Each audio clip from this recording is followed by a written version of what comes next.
तुलसीदास जी ने रामचरितमानस में प्रायः वही सब प्रसंग रखे जो पहले से राम कथा में चले आ रहे थे। हालांकि हर लेखक अपने हिसाब से कुछ जोड़ता है, कुछ घटाता है। जैसे रामचरितमानस में बहुत रोचक बात है कि रामचरितमानस में शंभूक वध का प्रसंग गायब हो गया है। शंभूक कौन है अभी आपको शायद नहीं पता होगा। आप में से कितने लोग शंभूक को जानते हैं? हाथ खड़ा करें। शंभूक नाम के चरित्र से परिचित है? ऐसे लोगों की संख्या 5 या 5.5 है। ठीक है, तो बाकी लोगों को परिचित करवा देते हैं। अब देखिए, जो भगवान राम के भक्त हैं, समर्थक हैं, उनको भक्ति का पूरा हक है, पर जो भक्त नहीं है उनको भी तो मूल्यांकन करने का हक भी तो है। तो वाल्मीकि के रामायण में एक प्रसंग आता है। प्रसंग ये है कि राम राजा बन गए हैं, वशिष्ठ उनके राजगुरु हैं, और अचानक वशिष्ठ ने राम से कहा कि देखिए राजन, कुछ हमारे क्षेत्र में गलत हो रहा है, और कुछ इतना गलत हो रहा है जिसकी वजह से कुछ प्रकोप हो सकता है। तो राम ने पूछा भी ऐसा क्या हो रहा है? तो कहिए, तो आपका काम है पता करना, आप राजन हैं, हमारा काम तो खाली बोलना है, बताना है। तो राम निकले अपने राज्य में देखने के लिए कि कहां कुछ अनैतिक कार्य हो रहा है। पर राम के राज्य में अनैतिक कार्य कैसे हो? तो राम राज्य है जो आजकल सरकार कह रही है कि आने वाला है जल्दी ही। घूमते घूमते अंत में एक व्यक्ति उनको मिल गया तपस्या करता हुआ। तो राम ने पूछा, भाई कौन हो? उसने कहा, मेरा नाम शंभूक है। तो राम ने कहा, किस वर्ण से हो, किस जाति से? तो उसने बताया कि वो शूद्र जाति से है। बस यही मामला था। राम के राज्य में एक शूद्र व्यक्ति तपस्या कर रहा है, ये भगवान राम कैसे बर्दाश्त करते हैं? वशिष्ठ जी ने कहा है अनैतिक है, ज्ञान आ वहीं से रहा है सारा। और उसके बाद वाल्मीकि रामायण का प्रसंग है, इतना सुनना था कि राम ने उस व्यक्ति की गर्दन धड़ से अलग कर दी। ये वाक्य वाल्मीकि रामायण में है। इतना सुनना था कि राम ने उसकी गर्दन धड़ से अलग कर दी।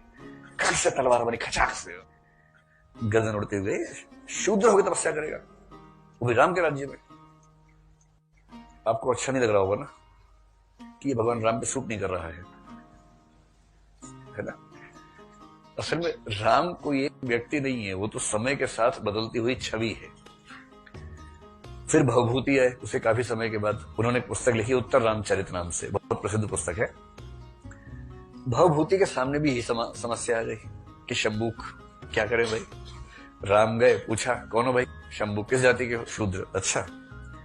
राम ने तलवार पकड़ ली, पर राम को दुविधा हुई थोड़ी सी कि यार शूद्र है तो क्या हो गया, तपस्या कर रहा है तो भगवान तो सबके लिए होते हैं।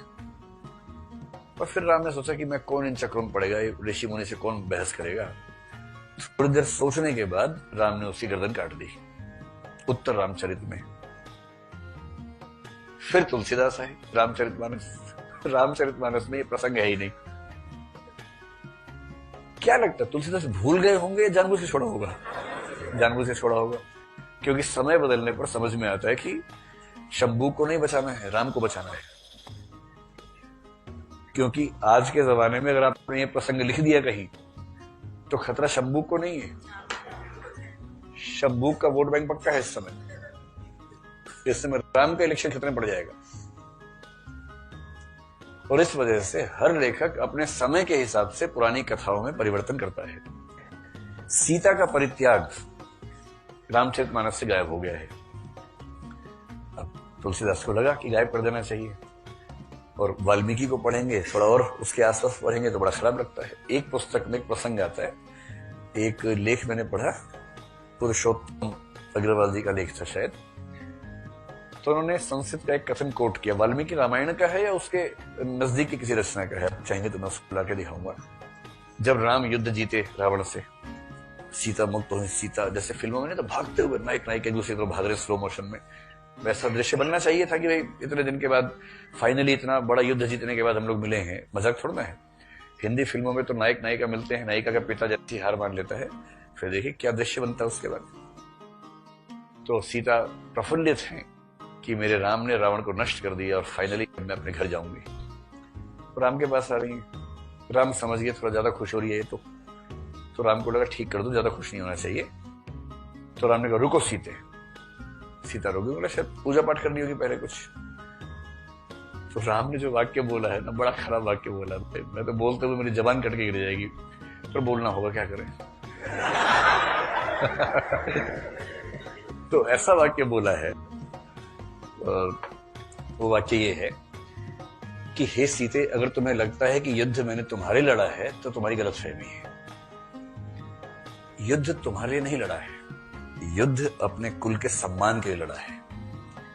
और रही तुम्हारी बात, जैसे कुत्ते द्वारा चाटे जाने के बाद घी भोजन योग्य नहीं रहता है, वैसे तुम अब मेरे योग्य नहीं हो।